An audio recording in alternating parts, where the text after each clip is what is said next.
Your parents bought a house on a single income. One job, one salary, and it was enough.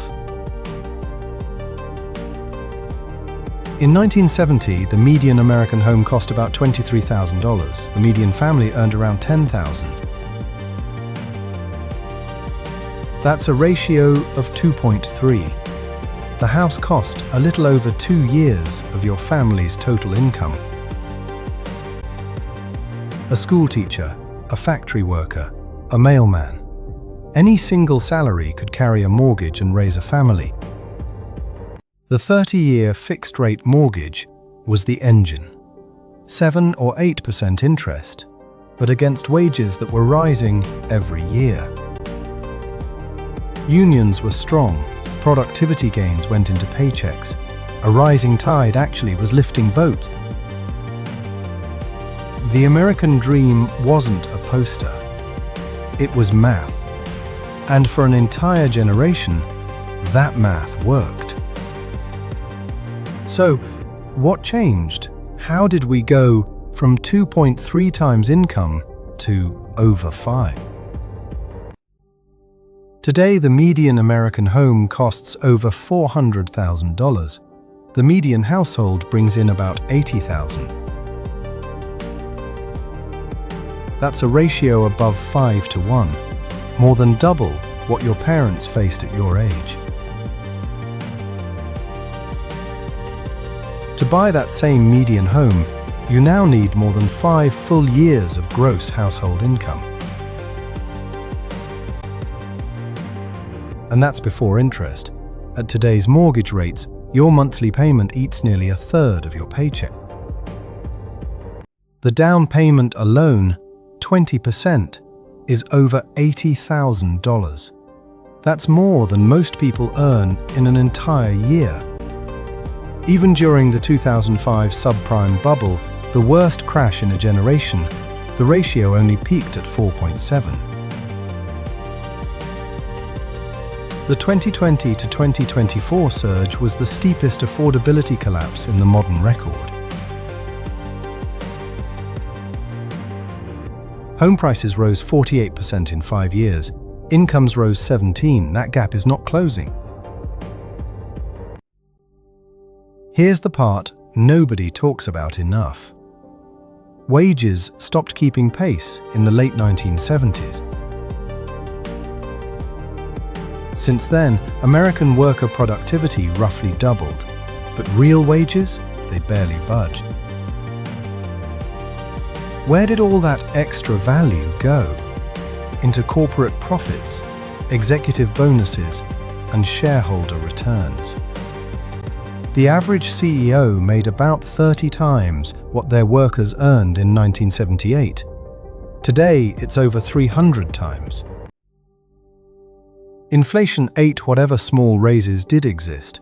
$1 in 1970 had the buying power of about $8 today. Your parents needed one income to buy a home. Now, most families need 2 incomes, and it's still not enough. Economists call this the dual income trap. 2 paychecks now buy the life that one used to afford. Your paycheck, adjusted for inflation, buys less house today than your parents' single salary did 50 years ago. Now let's talk about supply. America simply stopped building enough homes. After the 2008 crash, the construction industry collapsed. Builders went bankrupt. Skilled workers left. In the decade after the crash, we built millions fewer homes than population growth commanded. The industry never fully recovered. We entered the 2020s with a shortage estimated at 3 to 7 million units. And it's not just that we didn't build enough, we made it illegal to build. Restrictive zoning is the quiet villain here. 75% of residential land in American cities is zoned for single-family homes only. No apartments, no duplexes. Add minimum lot sizes, height limits, setback requirements, and parking mandates. Each rule makes housing more expensive. A homeowner on a quarter-acre lot can vote to block the apartment building that would let you live nearby. The result is a shortage. Estimates put the national housing deficit at between 3.8 and 7 million homes. When demand outpaces supply, prices climb, and they have relentlessly. Then the investors showed up, and they didn't come to live in these houses. After 2008, Wall Street firms bought foreclosed homes for pennies on the dollar by the thousands. Companies like Invitation Homes assembled portfolios of tens of thousands of single-family rentals across the country. Institutional investors now buy roughly 1 in every 5 homes sold in some markets. Entire neighborhoods purchased in bulk. They pay pension. They pay cash above asking price. A first-time buyer with a pre-approval letter doesn't stand a chance. Short-term rental platforms pulled more homes off the market. Properties that could house families became vacation listings instead. Housing stopped being shelter and became an asset class, a vehicle for returns, not a place for people to live. When your competition for a starter home is a hedge fund with $1 billion war chest, you are not in a fair fight. Interest rates are the hidden multiplier that ties this whole story together.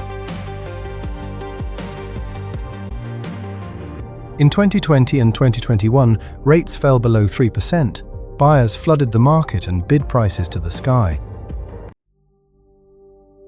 Then the Federal Reserve raised rates to fight inflation. Mortgages hit 7%, but home prices didn't fall. Here's why. Homeowners locked into 3% mortgages refuse to sell. I believe 80% will say to sell. Giving up that rate means doubling your monthly payment. So inventory dried up. Fewer homes for sale means fewer options and prices that stay stubbornly high. Higher rates were supposed to cool the market. Instead, they froze it, with you stuck on the outside. And this is where someone always chimes in. Just budget better, cut back, be more disciplined.